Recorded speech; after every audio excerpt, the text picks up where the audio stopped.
So what we're seeing is multiple different things going on. One is global depopulation. So we're going to see huge human osmotic pressure as these economic and food issues and other, you're always talking about energy. As you know, that energy prices rise, all prices rise, right?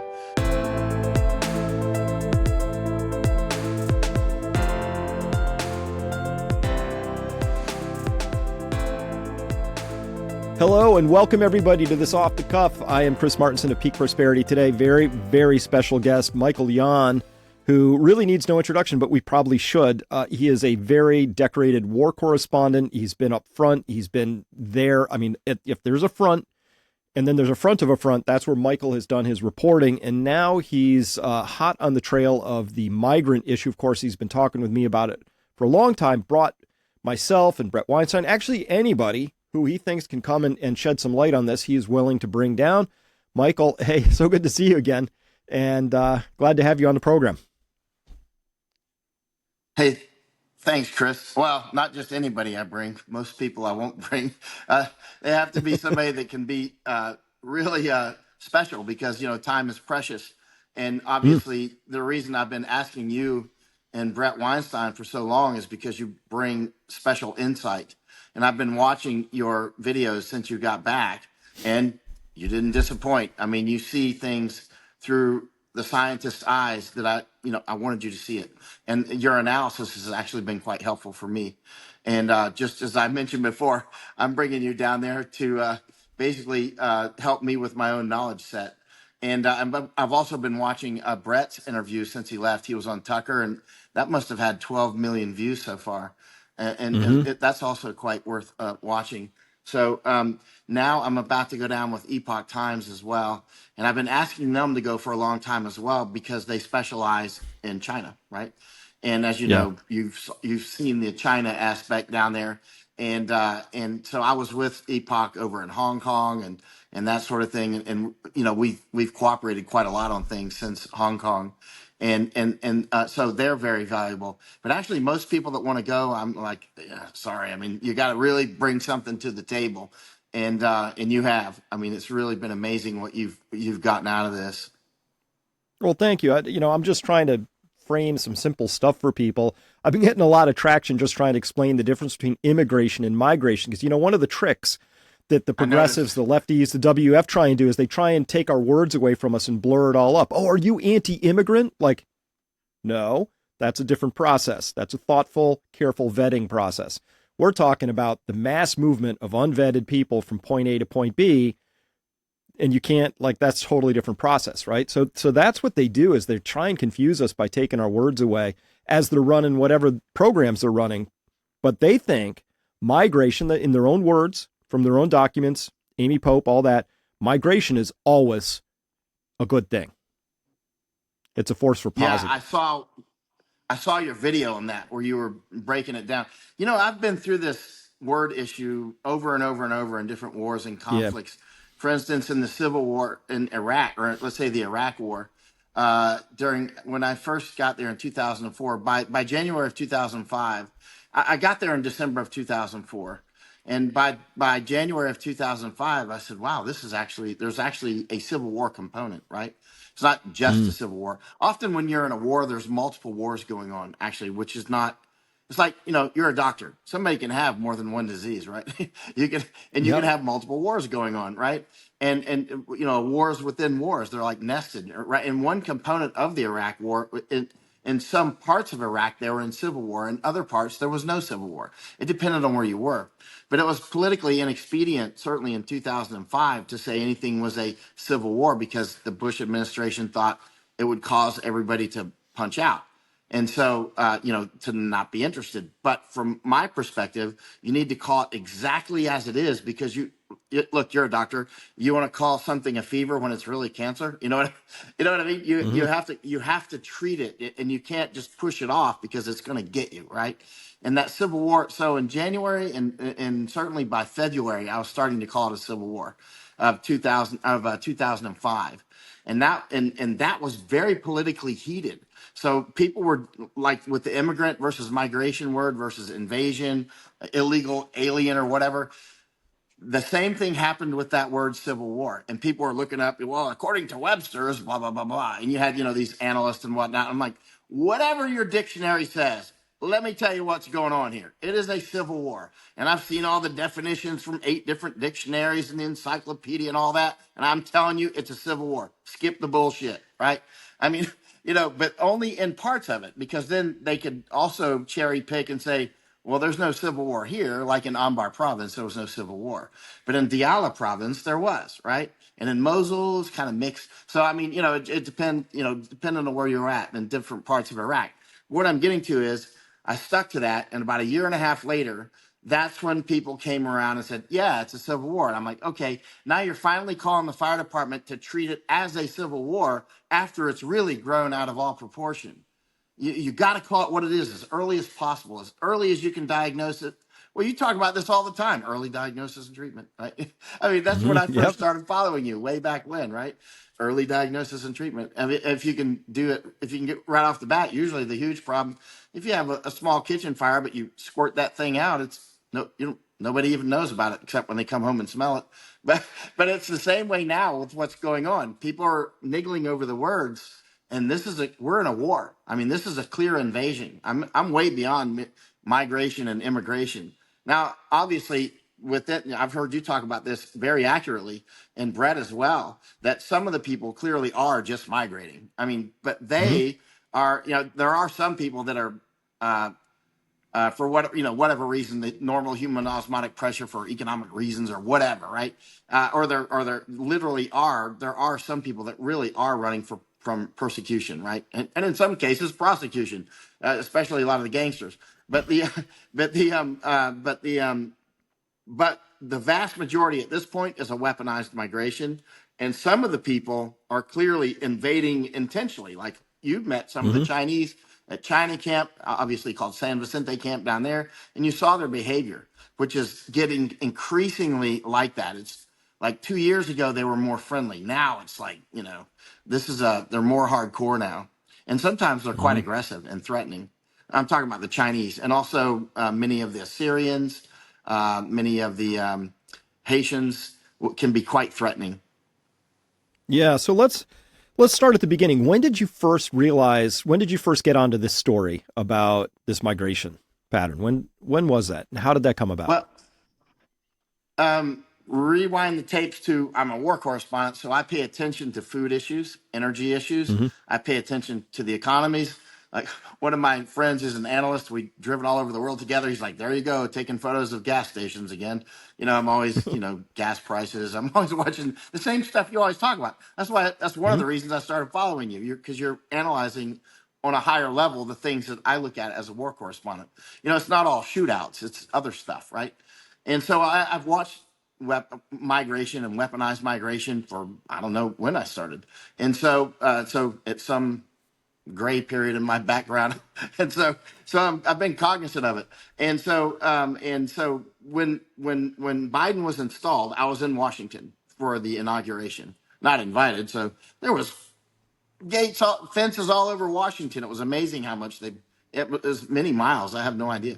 And so as soon as he got installed, I flew immediately to El Paso with Misako Ganaha and Chuck Holton, whom you both know.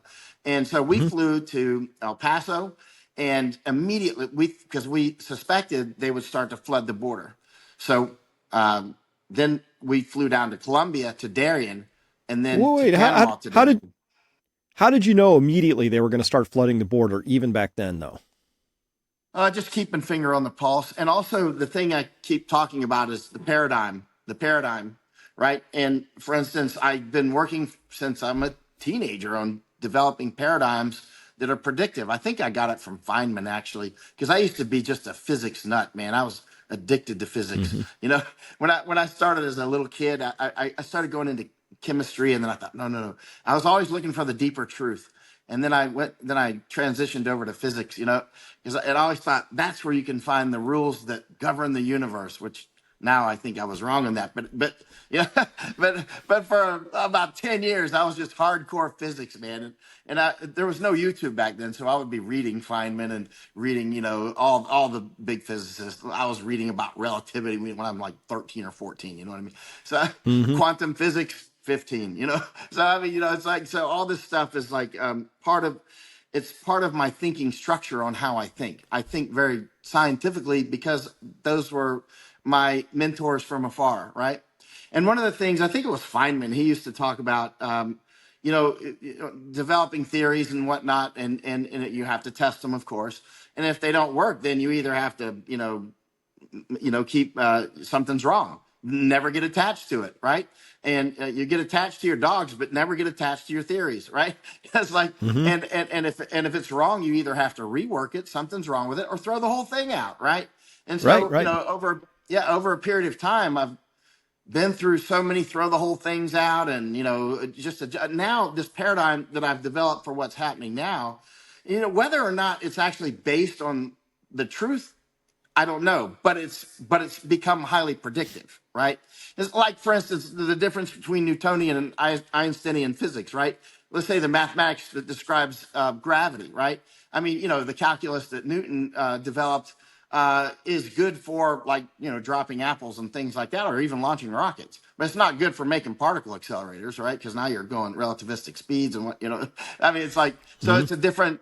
So I mean, I look at the paradigms that I develop for predicting what's going to happen like that. I don't really know what creates gravity, but I know that it's some math that seems to be pretty predictive, right? And likewise with in the paradigm that I'm operating under, for instance, the sex in the Senate, people were shocked. I'm like, not shocked at all. Totally expected, right?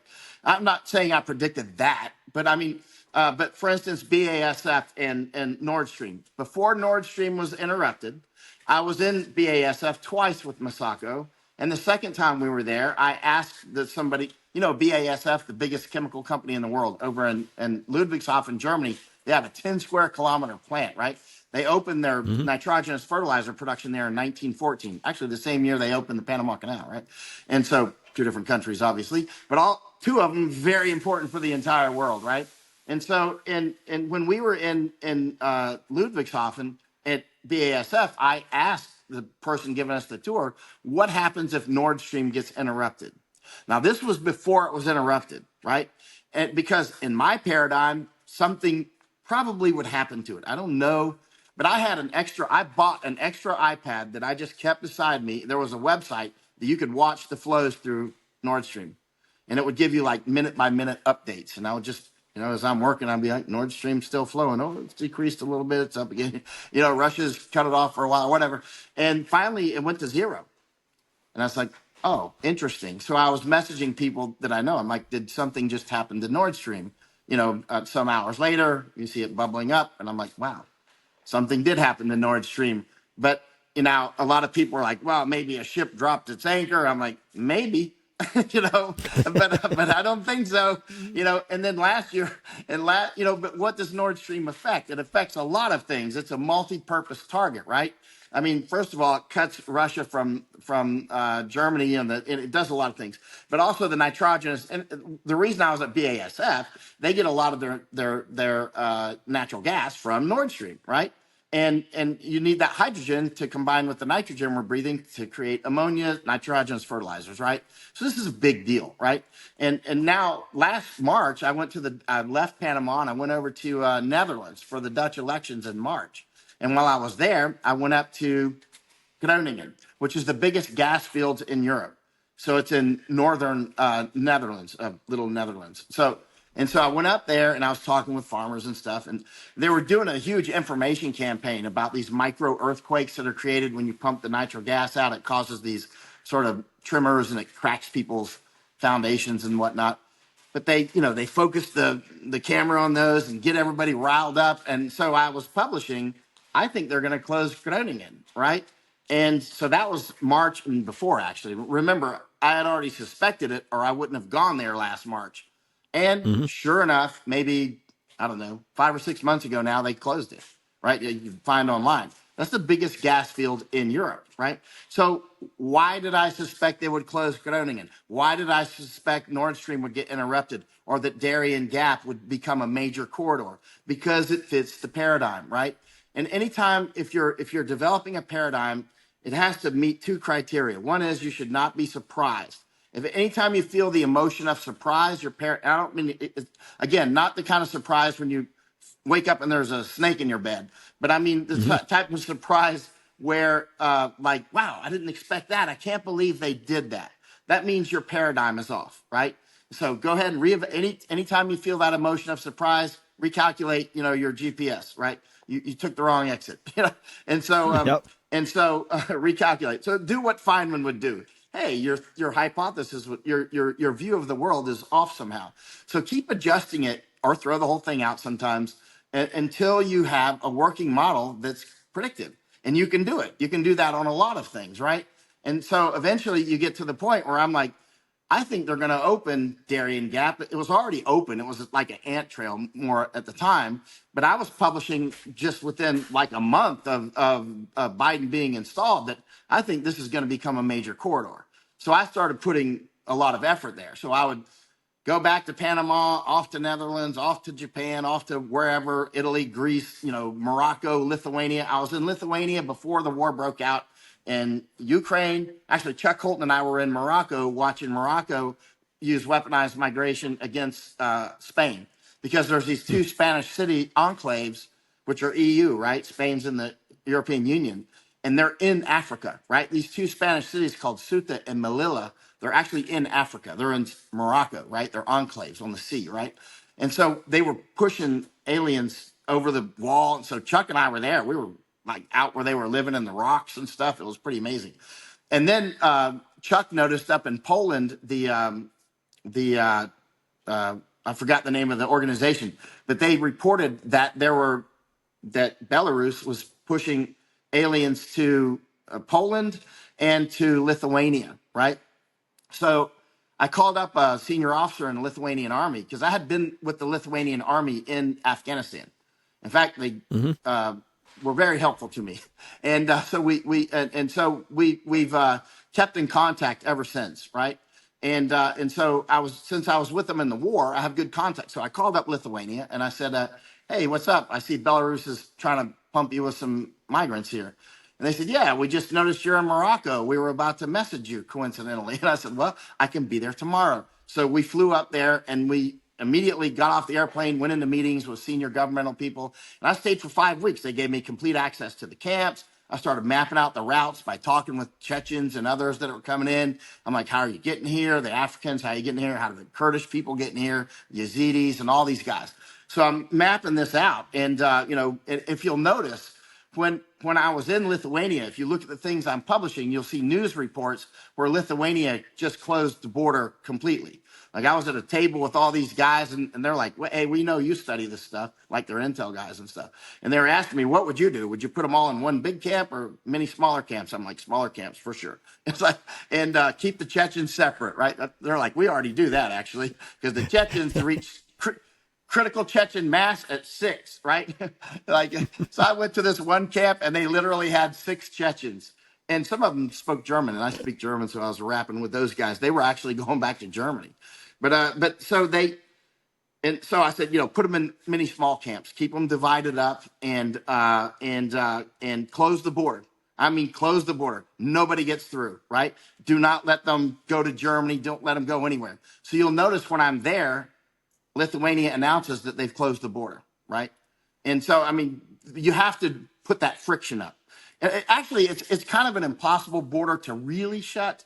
But what they did was they created more friction and it started backing up in Belarus more, right? So then it was causing problems with Belarus. And so they stopped pushing that route as much. So basically the friction that you created decreased the flow.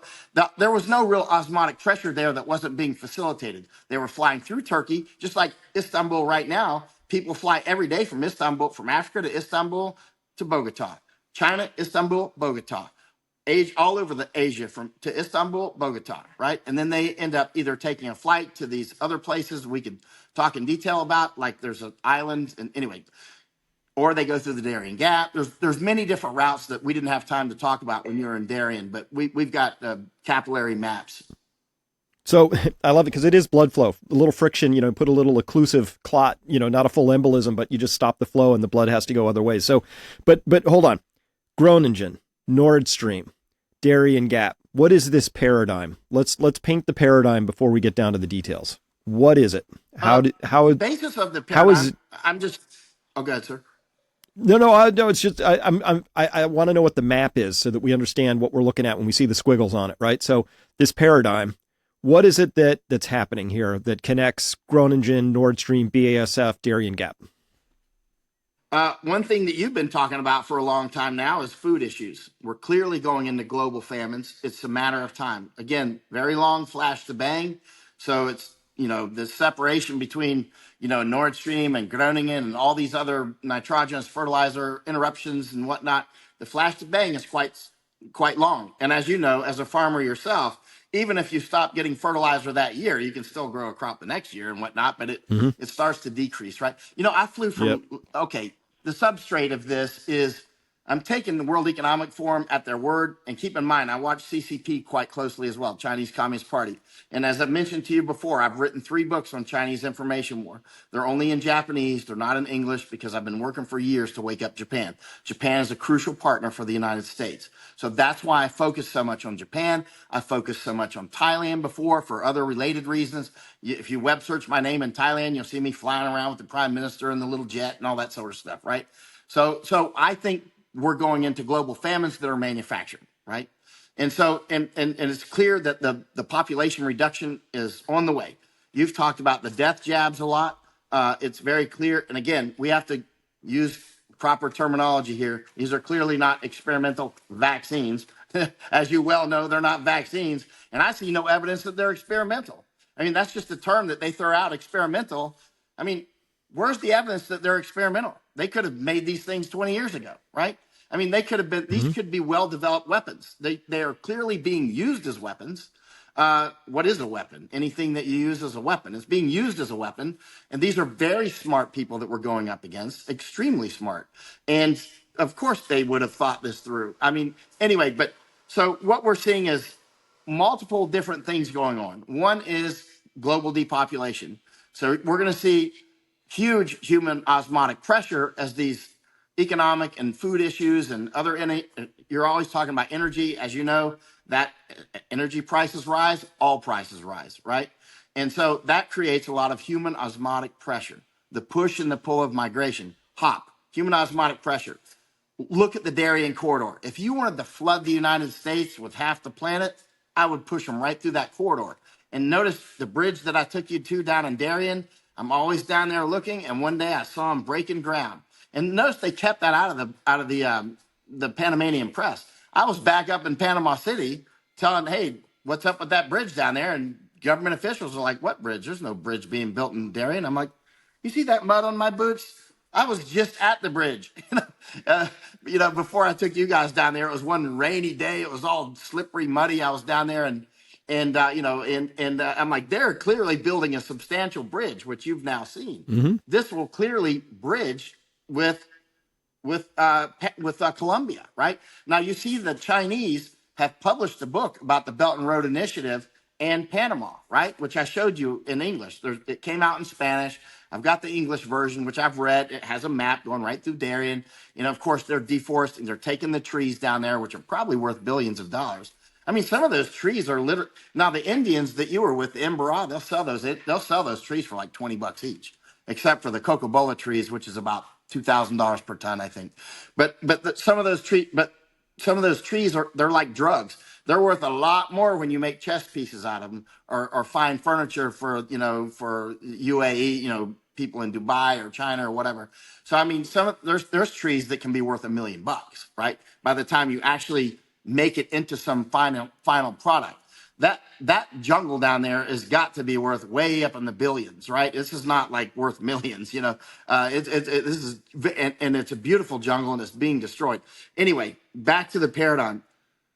It's clear that the Chinese Communist Party has made a very tight relationship with the World Economic Forum, and that the World Economic Forum is itself just a sort of a front, I think. But it's an amalgam of interest, right? It's a lot of people with different interests. You got, for instance, Gates is doing the vaccines, quote unquote. You've got Andy and taking as much control as he can over food supplies. For instance, creating a huge food distribution network in Europe called Picnic. I think he's put, I've forgotten how many hundreds of millions. Actually, 3 of them have burned down in Netherlands. I went to one of them. It was still smoking, actually. I was over in Netherlands and doing research, and it was in the news. Hey, the Picnic thing burned down, and all the media showed up. It's pretty wild. When 3 of them burned down, it's like you say, once it's just happened, twice it's coincidence, 3 is enemy action. I suspect somebody's burning those down, obviously. And so, but the paradigm, it's clear that we've got people, a depopulation event is underway. The death jabs clearly are part of that, right? It's the food is clearly, and the energy, right? Now, one of the things that can be counted on through space and time is fights over obviously resources, energy, food. I mean, there's been a war over whale oil. It's not just the current sort of oil, right? I mean, but routes, the Silk Route, the spice route, right? So you've got, the old Silk Road is still there, right? And it's still like now you see the railway between Shanghai and other feeders in China goes to Rotterdam, the biggest harbor in Europe and one of the top 10 in the world. So that railway, I've been to the Shanghai side in China. It goes all the way across Asia and Europe and goes right there to Netherlands at Rotterdam. Rotterdam is key terrain. By the way, Rotterdam is at the mouth of the Rhine River, which BASF, that's like the Mississippi River for Europe, right? And BASF in 1914, when they started those nitrogenous fertilizer production, and they, eventually started shipping it to the world, it goes down the Rhine River and out to the world, right? So it's quite interesting, isn't it? So all these components like the Panama Canal, Matt Tomlett that you met down in Panama.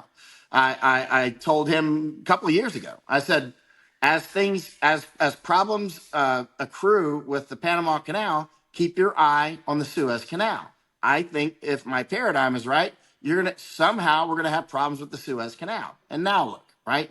You got this war, right? Now I would take that a step further. Watch the Straits of Malacca. Watch Hormuz. Obviously, with the Iran thing popping up. I mean, Hormuz. Bosphorus. I mean, there's different. We're clearly being choked down. The key routes, energy, food supplies, long flash to bang. It takes a long time to set the table. One thing I learned in the Army, I was very lucky to be around great officers and NCOs, and they always were pushing me to read history, which I took to I took to it. But they led the horse to water, and I've been drinking that water ever since. And so I've studied a great deal on history since then, and I've been in a lot of that history as it's made now. And, one of the things I've learned is all these patterns, there's nothing new. There's zero new, right? The reasons that we fight, the ways that of course, we got new weapons, but basically the substrate of what it's all about will be about things like ideology, of course, resources, of course, and just many different things, right? And at the end of the road, a lot of this is about energy and about routes. You see, for instance, this war that's kicked up in Israel now. Now, people are looking at this from the microscopic level. They might go, "Oh, that's Hamas versus, well." But you look at it on a larger scale, the Indo-European corridor is underway right now. It starts, and interestingly, when Abbott announced that he was going to India recently, or he sort of popped up already there, I was like, I bet he's in Mumbai. I checked, there he is, Mumbai. Well, of course he would go to Mumbai for different reasons, but it's also the beginning of the new Indo-European corridor, right? And the Indo-European corridor will go straight through, starts at Mumbai, through through UAE, Saudi, through Jordan, through Israel and Gaza and Haifa, right? And then up to Europe, right? So there's not, I mean, just going by what you say, this is way more than 3. You know what I mean? It's not, coincidence. Yep. We're way beyond 3 and 4 and 5 and 6. You can see that there is a larger architecture. Now, sometimes there's a lot of signal and a lot of noise. Let me try this. Go ahead, sir. So I want to round this out. So the frame I look at this through is and I really believe that we have to take them at their word, right? And so I've gone to all the WF documents, and they're right out in front with it, Michael. They say, hey, by 2050, we're going to need 3 planets worth of resources. All wars in history have been resource wars, and sometimes power is a source was a resource, right? So you had these power wars. We called them religious wars, but really, when you stripped it away, people were fighting over the oldest stuff that people fight over: resources, power, women, usual stuff, land. So here we are. We know we need 3 planets of resources, and part of the reason for that is we have about 2 to 3 billion people in China and India that want to come up to the middle class, and of course they do. I love my life. It's fun. It's nice to live in a house where you flick a switch and a light comes on and the food is not rotting away in a refrigerator. Everybody wants that. But we don't have the resources for that. So the way I look at this is I say, wow, these actions, BASF, Groningen, the migration, the draining of the SPR, the Strategic Petroleum Reserve, the overprinting of money and deficit spending, all of these collectively, each of them weakens the West. Each of them does that. So it feels to me like there's an active program to weaken the West, but there's one statistic, Michael, I know that's going to change by 2030, guaranteed. The United States is about 5% of the world's population, and we're still consuming 22% of the daily oil production in the world. That's going to change. You can't have 3 billion people trying to get up to the middle class, which takes oil, driving cars, all the things that are made with oil, every little thing on my desk, right? You can't have that if 5% of the world's population is consuming it. So this feels to me, forgive my simplistic way of looking at this, but it feels like a takedown of the standards of living and the prosperity of the West in the United States in particular. Would I be wrong for looking at it that way? No, and it's a self-sabotage. Remember, the highest form of warfare is information war, right? And we have been over generations, actually, basically conditions to, I gave a speech in Japan about 10 years ago. And I was talking with all these historians and whatnot. It wasn't a general crowd. It was kind of assisted crowd, let's say, of academic types. I said, I've been all over this world. And when I go to a different country, I'll ask certain questions like, what do you think of your police? What do you think of your military? What do you think of your court systems? Or what do you think of your food prices? Blah, blah, blah. I'm taking the pulse, right? And I'll ask them, what countries and cultures do you like and not like? And it's interesting because if you listen to Japanese information war, especially in Japan, you would think the whole world hates Japan. So I'm giving this speech and I say, I've been all over this world and I ask certain questions. And I said, I've only found 3 countries that don't like Japan. And do you know what those countries are? Keep in mind, this is a really educated audience. And people are like, China. I'm like, okay, China. I spent about a year in China. And Korea. Okay. Yeah, some Koreans. But actually, most of the Koreans actually seem to like Japanese quite a lot, actually. But you wouldn't know that from the information war. And they couldn't get the third one. They're like, North Korea. South. Oh, okay, just combine North and South. That's 2, right? What's the third one? Everybody's like, you can't even think of the third one that hates you, right? You know what I mean? So, you got this idea that the world hates you. You can't even think of the third one. But there is a third one, and it's the one that hates you the most. Japan. They practically, I think there's a video of that speech on maybe YouTube or something. Oh, man. They practically did a standing ovation. And they're like, wow, and I'm like, because I'm American. I love my country, but we're trained to not respect our own country. I lived in Germany for 4 years. Ich spreche Deutsch. I speak German, right? So I hear them talk with them all the time. And Germans don't like Germany a lot, but when you talk, we did the war guilt information program against the Japanese after World War II. And we taught them to be ashamed of themselves. And basically, from an information war standpoint, we sort of neutered them, right? And that's what's happened to the United States and Germany. I remember when I got stationed in Germany to begin with, and soldiers would say, like, they're not like their grandfathers. These men are like emasculated. They're like, and as I lived there for, 4 years, I was like, they are. There are some German stud men, but I never, like, the men there, I never made good friends with them because I don't make good friends with weak men. You know what I mean? It's like, it's like, and I was just like, what's wrong? And as I studied information war as the years go by, I realized now I've studied information war quite a lot. A lot of American men have been trained to be weak. That's why I've been smashing Joe Rogan so much over recent years or over recent times, because he gets on and he talks the good fighting game and whatnot, but he's always smoking dope, right? He's on the show smoking dope. Hey, yeah, the border's open. That's so terrible. Let's smoke a bong. You know what I mean? It's literally information war. It's literally most. If you're going to poison somebody, most of the meal you get served, like 99.9% of it's going to be great, right? And then that little poison, and that's it, right? And it's the same with information war. Often everything is exactly what you want to hear and go ahead and take that jab, right? Or let's go ahead and smoke a joint together, right? And when Elon Musk got on Joe Rogan, it very much disappointed me actually when he did that. I think Elon has since then realized it was a lapse of judgment. But what I'm getting to with that is a lot of the Chinese coming over, some of whom you met down in Darien, Panama, they're doing huge marijuana grows, right? Like in Maine, it's been reported, Oregon, Oklahoma, California, all they're doing substantial, right? And they're also smuggling fentanyl, right, which is killing huge amounts of our people, right? And so meanwhile, you got Joe Rogan basically acting as their advertising for the, you know what I mean? I'm like, do you understand what you're doing? You know what I mean?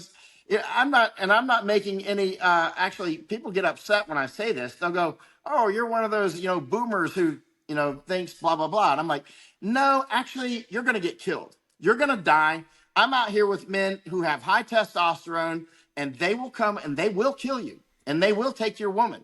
And there's not anything you can do about it because you're going to be stupid and high. You know what I mean? And they will bust down your door and they will kill you. That's what they do in a lot of the places they came from. Keep in mind, I spent most of my life out of the United States, and a lot of that time was in wars, and a lot of that time was in other conflicts. You get these high testosterone men when they're cut loose. Look what happened. They just beat up a couple cops in New York. That's nothing compared to what's coming. I've been to where they come from.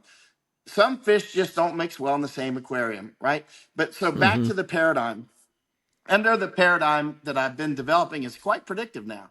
Like I think what you'll see is you'll see, for instance, they'll start desecrating Arlington, that sort of thing, and they'll close down the VA hospitals eventually, or do so much damage to the VA system that it'll just become like worse than what it'll become like a hospital system for aliens or something, right? They'll basically muscle out the veterans, and the veterans will say, "No, we'll never let them do it." They will. Under my paradigm, they will, because I'm already watching it, right? People are like, they'll never get over our border. Don't mess with Texas. Well, I'm in Texas, and the border's wide open, right? And and so I've been highly predictive on Abbott, and in the beginning when I started going after Governor Abbott, people were like, "What? Don't you understand? He's on our side. He's conservative." I'm like, listen, he's World Economic Forum. That's all you need to know. That is the enemy. He has been installed as the governor of Texas nominally, but he is actually basically the invasion chief for World Economic Forum.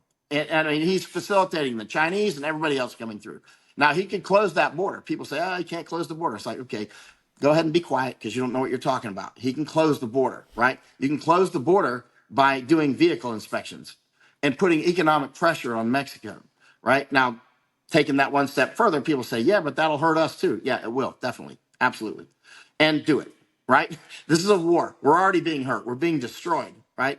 And so, but he doesn't do it, right? Now that won't stop everybody from coming through. But often I see interviews practically daily where somebody is talking about, or they'll do a tweet or something, "We need to put sanctions on Mexico or Panama or Colombia." I'm like, you don't understand who's doing this. It's not them.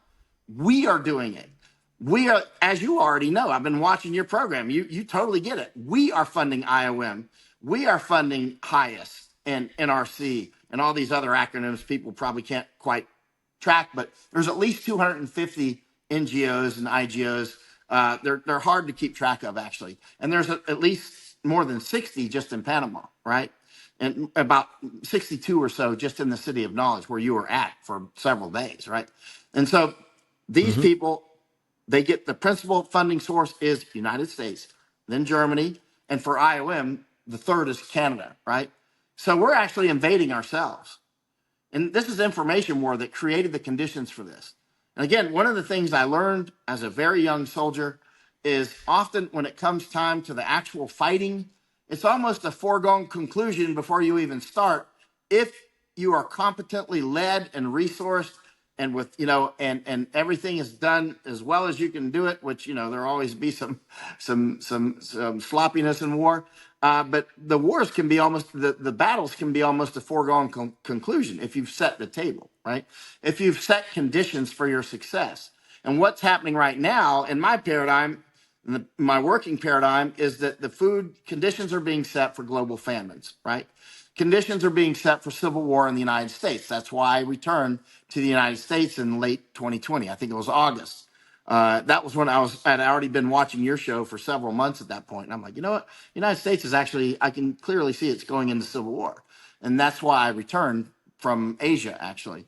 So anyway, paradigm, just every day, just start with something and see if it's predictive. And if you're anytime you feel surprised, recalculate, and your predictive abilities should go through the roof. So every time Abbott comes out and says, "Hey, we're going to put, the rubber ducks in the Rio Grande or whatever," I don't even read the documents anymore because I already know what uniform he wears. It's World Economic Forum. We know how it ends. You just skip to what the paradigm predicts and see if it's accurate. And so far, it's always accurate on Abbott and the And what's Darien coming Gap, next? and also the screwworms.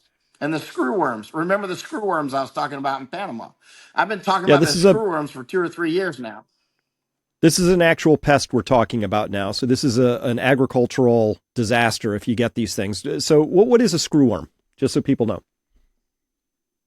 A screwworm is a parasite. It's a flesh-eating parasite. It can get in humans too, but it can tear up cattle, anything with meat, basically. And so our grandparents, they fought a lot of wars that we never saw because they won and they're just lost to history. But there used to be a terrible screwworm problem in the United States. It cost billions of dollars with cattle and everything else.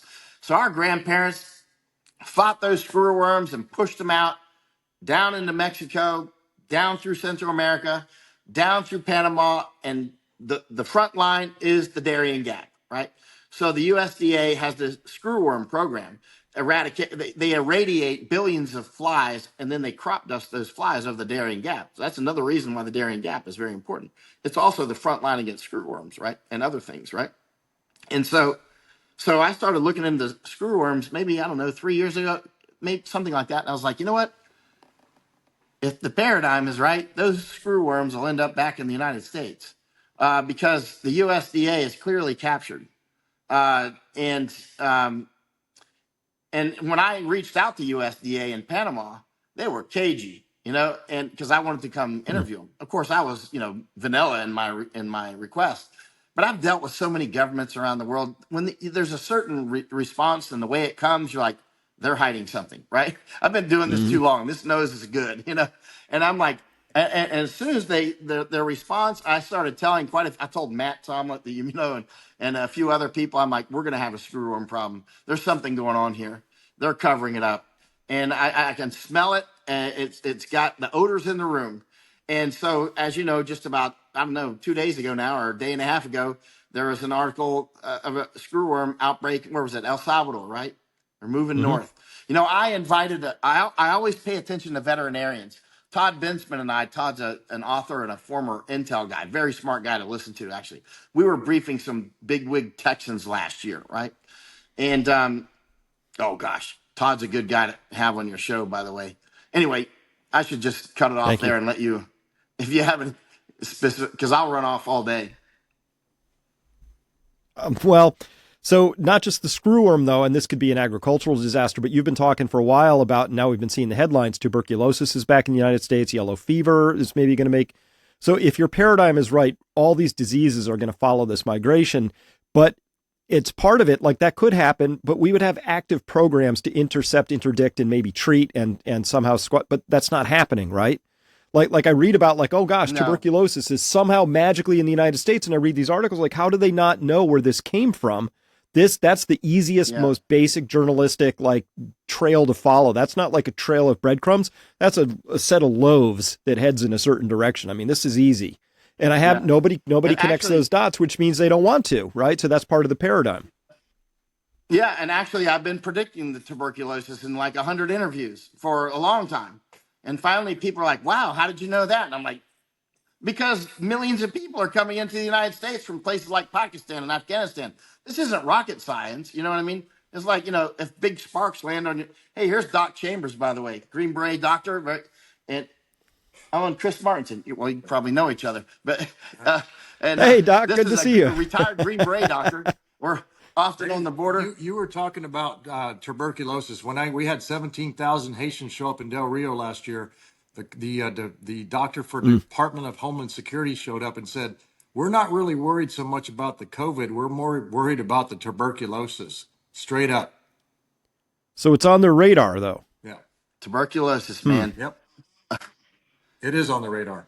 But it's still here. They didn't stop anything. Let me finish that story. I'll tell you about Todd Bensman and I. We were See you, briefing Doc. some big by Doc, Take care. and we were briefing some bigwig Texans last year, and there was two veterinarians there. And whenever I hear veterinarian, I'm like, because that's always Yeah. pay attention to veterinarians, right? And so one of them is named Michael Vickers, right? So I went over to Michael Vickers, and he's now been a veterinarian for 50 years. He used to be, advisor for the governor and all that sort of stuff. So I started talking with him, and we talked for a long time, for like on day one and day two. And so finally, I've kept in contact, and I was asking him about screwworms. I was asking him about tuberculosis, and because in the cattle and that sort of stuff. And actually, his specialty was anthrax, right? So he's the one that Mm-hmm. actually found that anthrax that was used on the 9/11 attacks. I think he had found that in the 1980s in Texas, and because it was from China actually. Let him explain it. I can introduce you to him. But anyway, so as we were doing Operation Burning Edge on the border with Ann Vandersteel and our team down there, I asked Dr. Vickers, will you come down and brief our team on Operation Burning Edge? So he drove, like 5 hours, came down. He briefed us all day and into the night, into dinner. This guy knows, listen, nobody knows tuberculosis like Dr. Vickers, because, he sees, the different strains and the way that they come in. And also he knows about anthrax because he's actually an anthrax specialist. But he said, we don't have any screwworm problems. And I said, well, can you let me know if you see any pop up? Because I think they're going to come back. And he's like, why do you think that? And I'm like, I told him what I told you. And I said, I just smell it, And in any case, he said, actually, we have a problem with these ticks, though. There's these ticks that are problematic, and those are coming up. And it would be better for scientists to talk. I can introduce you, but he can. And actually, he lives on the border. He started. I mean, we were talking about anthrax and tuberculosis and the ticks and all kinds of things. But he a lot of aliens come through his property, and he started showing us photos of all these dead bodies. He finds dead migrants on his property constantly. It's unbelievable. Yeah, and somebody in our team said, why aren't there more bones out there in the desert of humans? And he goes, because like the cattle and stuff eat them. He's like it's minerals. I mean, they just Yep. vanish. They get eaten. And anyway, Dr. Vickers gave us a full, like, totally late into the night briefing, but he talked about the tuberculosis and how it can go from the cattle and that sort of thing. But the bottom line is a lot of this stuff isn't hard to predict. It's like as hard to predict as you may have a forest fire if it's super dry and there's kids playing with fireworks and gas. It's like so. When it comes to the Yep. screwworms, though, that's a little bit higher level prediction because my prediction is based on the paradigm that USDA has captured, and they will sabotage us. They will either intentionally sabotage us, or they're just completely incompetent, woke LGBTQ training, and they're just not doing their jobs. And then when I reached out to them for an interview in Panama, they were cagey. It smelled up the room. When I go back down there, I'm going to ask them again. Actually, I'll get somebody else to ask them, which they'll probably see this interview and go, "Don't let anybody in." But again, it doesn't matter if you don't let anybody in. If we want to penetrate you, we will penetrate you. You know what I'm saying? And we Yep. will definitely know what's going on in your offices. And the more that they hide, the more that makes us curious. And why are these screwworms out? So I put it on X a couple days ago that I hyperlinked or whatever it's called to the 10 governors of the top 10 cattle producing states in the United States. I said the screwworms look like they're making a comeback. You need to send entomologists and veterinarians right now to Panama and other places in Central America and get on this. And I hyperlinked to, or whatever it's called, to Abbott and South Dakota and Kansas and Florida, the top 10 beef producing states. Let's see. Well, now it's in terms of these diseases and parasites to the WF crowd. Is this a feature or a bug of the program? I think a feature. I mean, because they clearly want to, decrease the human population, and they have to hit us with, all kinds of weapons, death jabs, food issues, weaponized migration. They're hitting us with like an octopus on acid. You know what I mean? It's like, getting us with and actually they would be easy to take out if we had a very serious president, right? If you had a very serious president and he was willing to really come in and you'd be taking some physical risk, but you would have to come in and just basically fire all the top generals in the U.S. military, right? I mean, you'd be like promoting lieutenant colonels up to general or something. We'd probably have a kind of a confused military for a while, but you gotta start, and then you would have to clean out those lower ranks as well. You'd have to start getting serious Americans in as well. But at some point, I would be like, all you people involved in this, fun time's over. You know what I mean? We're gonna come get you. You know what I mean? You're a terrorist, and you are on our bad boy list. And annual meetings in Davos, done. Not off limits. Yeah. So I have to. We know who they are. It's not hidden who they are. Yeah. Go ahead, sir. No, it really isn't. It really isn't. Or what they're after. This has really been clarifying, and I have to thank you, Michael, because so much has snapped into place. So I'm a thinker, and I'm a systems analyst, and I like to frame things, but ultimately I live by the anecdote, right? My most important things I get are these emails from somebody or this phone call. Like that's where I like to be a futurist. So if I want to know what's going on, it comes from the ground level. So I didn't really know what was happening till I got down there, and I'm able to intuitively pick up and see and feel what's happening, right? One of the things I really, I have to thank you, Michael, because when you brought me down there, it really snapped a lot of things into focus for me. So here's the way I operate. I'm a systems level guy. I overthink stuff. I'll analyze stuff. I gather all the data, but where I get all my intel from? It's from the anecdotes. Like that's where you see the first stuff moving, right? And so I really appreciate it. Like you're down there taking pictures of fire hydrants and showing us bridges, and like that's actually, you can see this happening in real time, and it connected a lot of dots. Like the first thing was that I saw that these migrants, this isn't immigration, this isn't even migration, it's an invasion. And when we saw that Red Cross map, which probably had like 200 way station points on it, by the time you have a map on a glossy piece of paper with 200 points on it, this has been operating for a while, right? I mean, this is a rut. This is a well-worn road, of humanity going from A to B.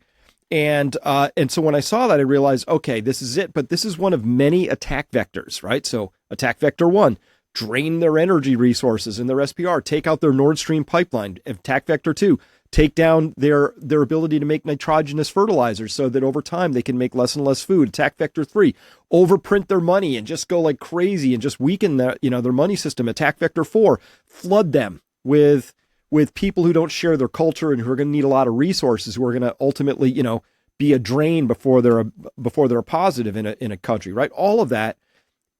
It's not just one thing. And so when I see these, like the magic holy shots, right?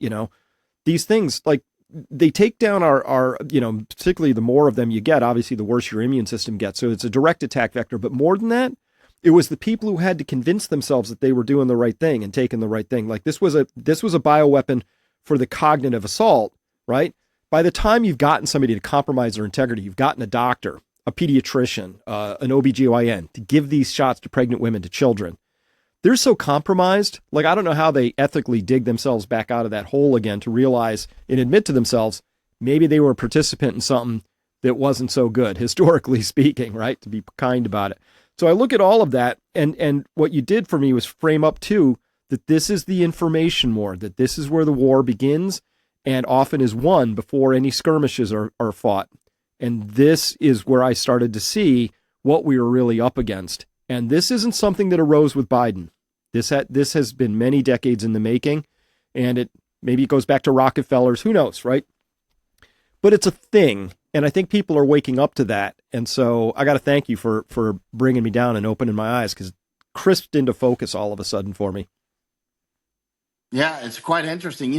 Speaking of information war, a man just asked me 2 days ago, they're trying to force him to vax his 15-month-old child.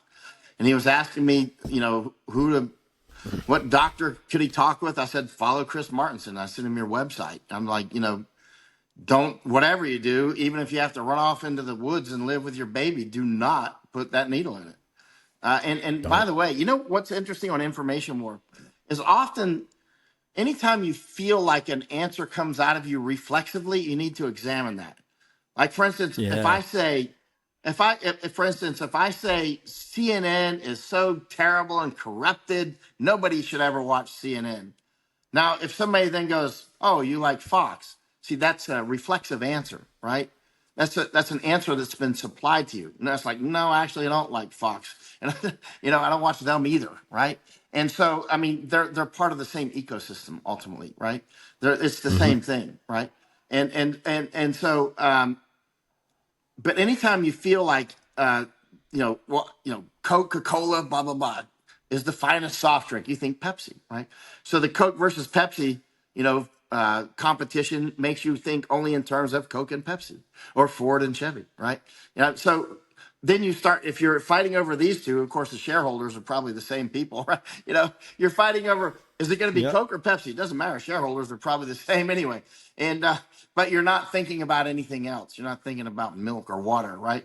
And so these are little distractive things that are quite effective, right? So anytime you feel like just something pops out, for instance, with the death jabs, right? Once people realize they are dangerous, I think the average person now realizes this is straight up dangerous, and and wildly dangerous, and probably a weapon. I mean, to me, it's like transparently, nakedly a weapon, right?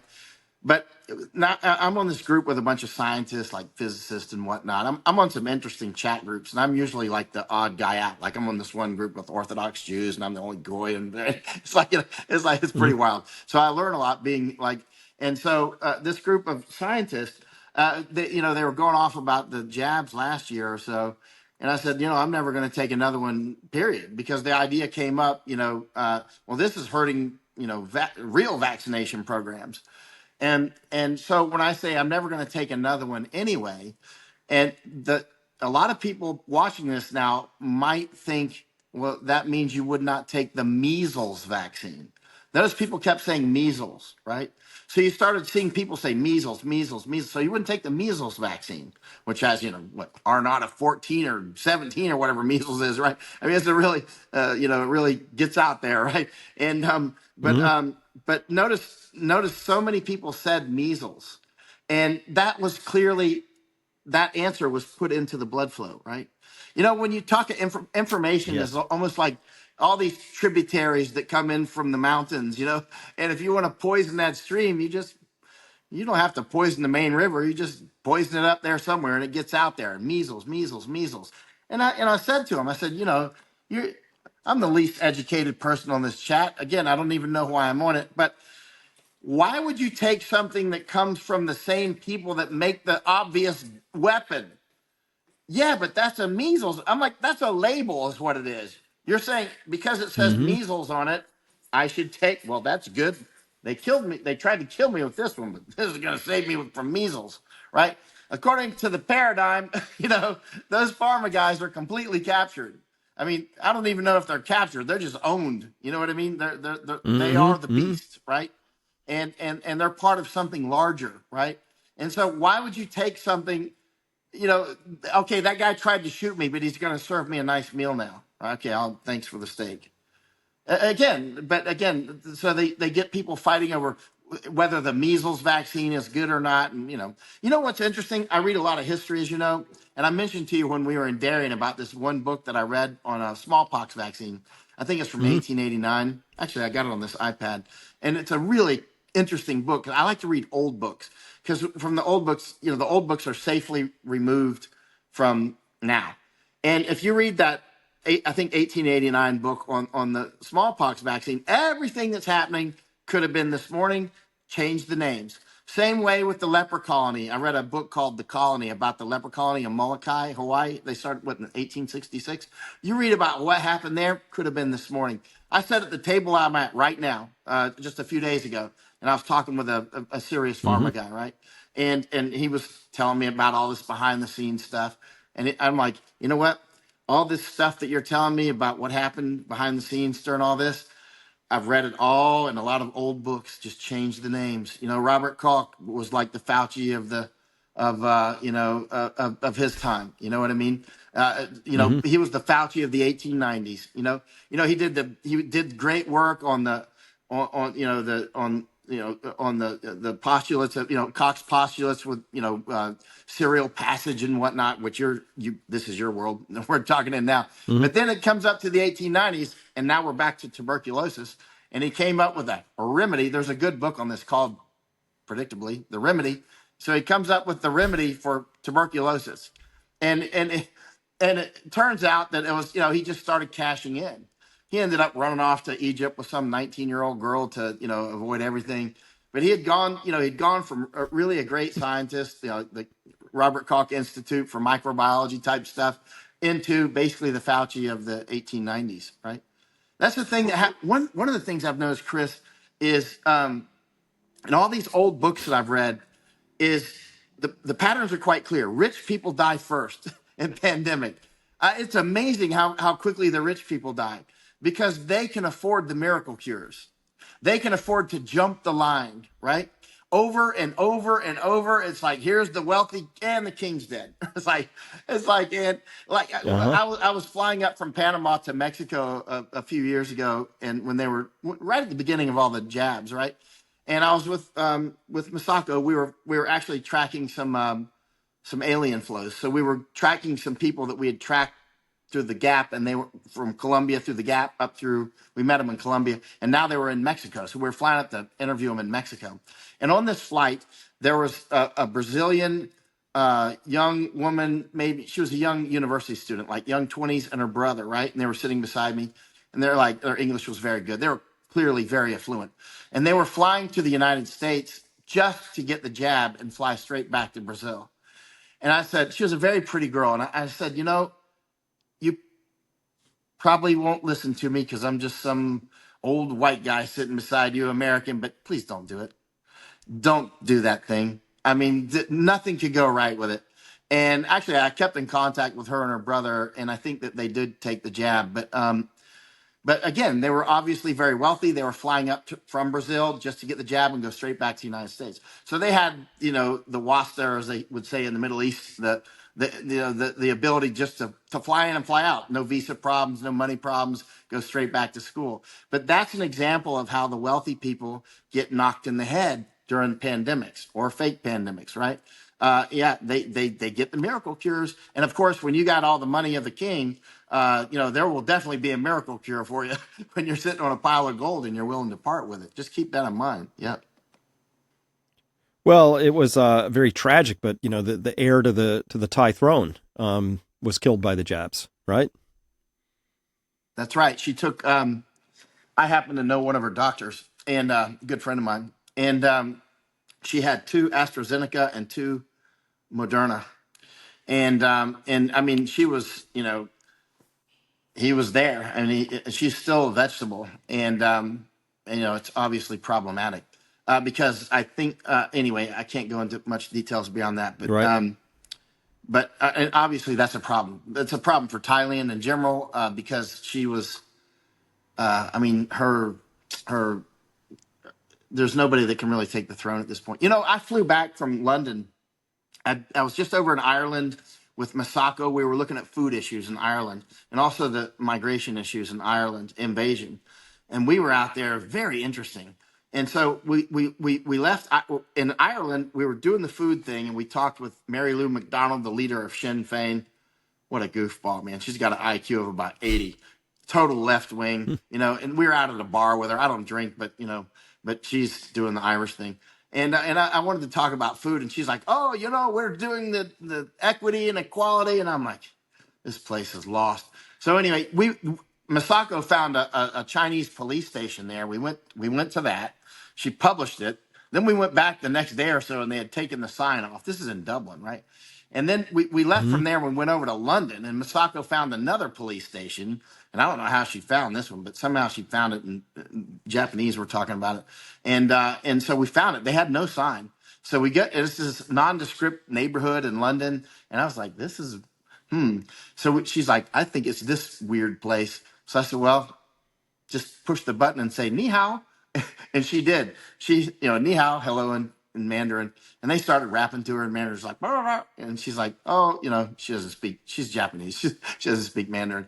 But anyway, then they're like, oh, no. She's like, oh, is this the police station? And they're like, oh, no, no, no. But anyway, bottom line, we left London and we flew over to London. Was quite interesting. We went into this giant mosque and all that. It's unbelievable.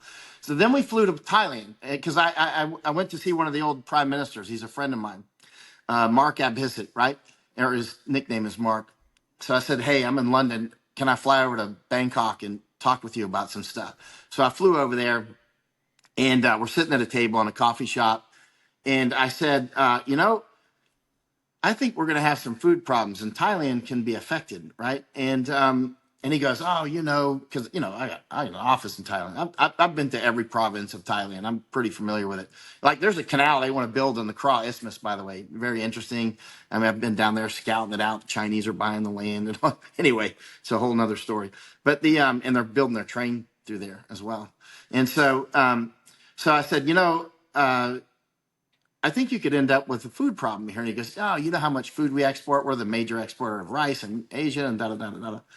And I was like, yeah, but you import 92% of your nitrogenous fertilizers. You only create 8%.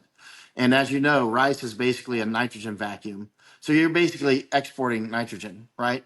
And I've already checked. I didn't fly all the way from London to talk with you just to have coffee, right? It takes a lot to get my attention. I flew all the way to Thailand because I think Thailand could end up ultimately having problems with this. And now they are having some problems, actually. But he's like, oh, no, we'll just get it from China. And I'm like, check it. I didn't fly over here without checking that first. He's like, we'll get it from Russia. I'm like, again, check it. I mean, there's some problems. There's more to this problem set than meets the eye. And again, it's got a long flash to bang.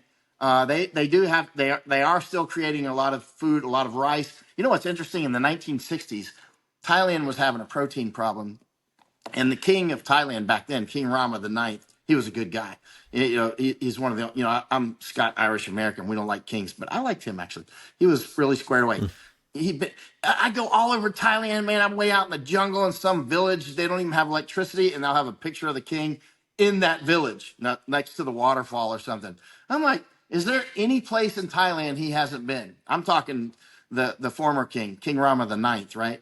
And so it's King Rama the 10th now. But so I was out there and so I'd studied quite a lot on Thailand and various things. But in the 1960s, Thailand had a protein problem, and so he was on it, man. It's the famine you never heard of, right? He's like, hey, we got a problem. We got to get on this. So he assembled a team. I talked with one of his old team members. He was in his 80s when I talked with him.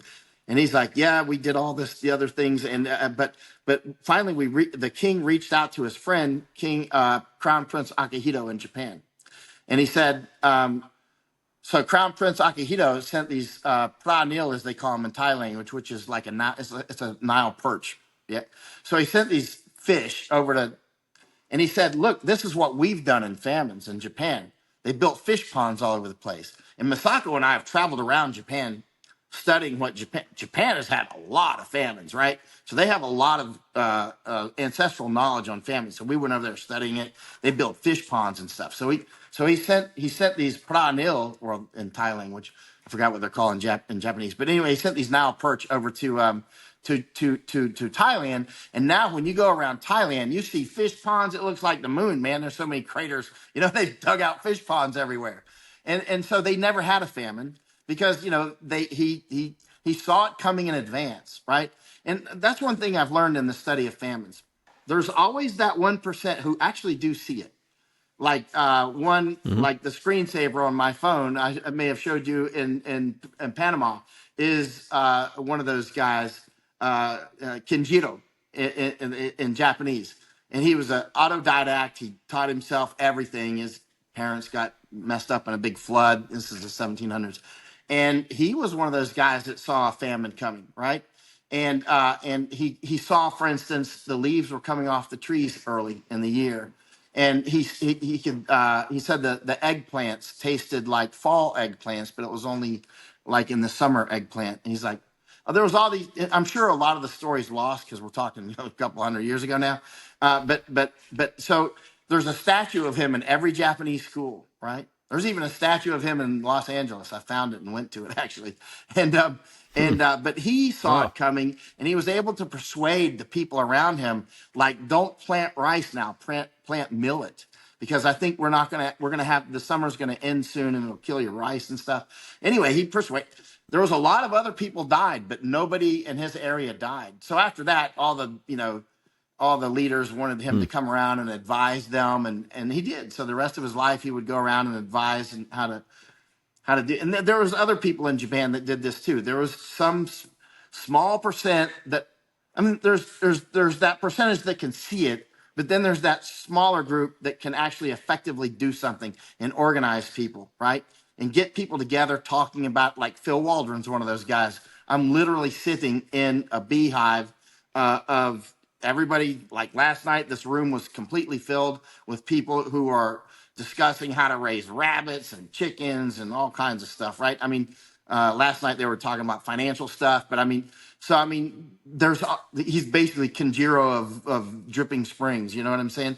But there's always that small percentage that prepares that's what you're doing, right? You're another Kinjiro. You're preparing your tribe. And interestingly, a lot of the times, all the people that prepared, they get right through. And they just go, wow, that was terrible. but they're alive and they live to tell the tale, right? Yeah, Japan is a good place to go to study famine. They've had a ton of famines. Almost nobody knows about them. Well, so last question, because we got to wrap up here. But you mentioned that your framework, your paradigm says you started with this very early on, and now we're discussing it more directly. Question: is famine on the way, and why do you think so? If the paradigm I'm working with is accurate, definitely we'll end up with famine, and it'll be the biggest famines in human history if my working model is accurate. First of all, look at what happened in Nord Stream, Groningen, and so many other things. I mean, that we're not even talking about. You see the problems in the Suez now, which again, that I was telling Matt about this. You met in Panama a couple of years ago. I said they're going to end up having a problem in Suez. Just watch. If the paradigm is accurate, we're going to end up with a problem there. We're going to end up with Straits of Malacca. We're going to end up with a lot of different problems, right? I don't know if Matt told you this, but just some months ago, there was the big violence in Panama. And I told Matt, I said, it's just a matter of time until some white guy shoots somebody in the street and it causes people to turn against white people in Panama. And the very next day, a white guy did it. And notice there was a camera right there, total, like, got the shell casing coming out of the pistol. I mean, it's like a perfect, like, that photographer was in the exact right spot. Everything was like, because that's what I was telling them. They'll stage something like that, right? Now, it did cause a lot of anger against white people in Panama for a very brief time, but it turns out he's actually a Panamanian citizen. So that mitigated it. But I mean, and again, I didn't know he was going to do that. I was just saying, if the paradigm is accurate, and I know what they're trying to do, they're trying to get rid of the white people in Panama. Not all the Panamanians. I mean, you're welcome in Panama. As you felt, you were in Panama for a week. You feel extremely welcome there. We were all over the place. And But there are other powers that be that want all the Caucasians gone, especially Americans, right? And they want all, because that's for various reasons, different entities want us gone. And that, again, I was just going by the paradigm, like, you know what? Mm-hmm. They'll have a white guy shoot somebody in the street. The next day it happened. Perfect photography. Coincidence? Maybe. Mm-hmm. Well, Michael, I can't wait to see you again and maybe come back to Panama for sure. But please keep doing what you're doing. And before we close up, tell people how they can follow you and maybe contribute to what you're doing, because I know you are supported by donations and things like that. You can follow me by going to the nearest war, and I'll be there. Hey, the True. dark humor of war correspondence. Actually, I don't go to most wars. Actually, I only go to the ones that are extremely important for us. I'm not going, like, I didn't go to Ukraine. I'm not taking chances on that nonsense. That's unbelievable. Mm-hmm. That's obviously part. But I'm on X every day. Former Twitter, formerly known as Twitter, and Substack, and locals.com. But I'm on X actually every day. All right. Thanks, Chris. Michael, I really appreciate it. Thank you so much for your time today.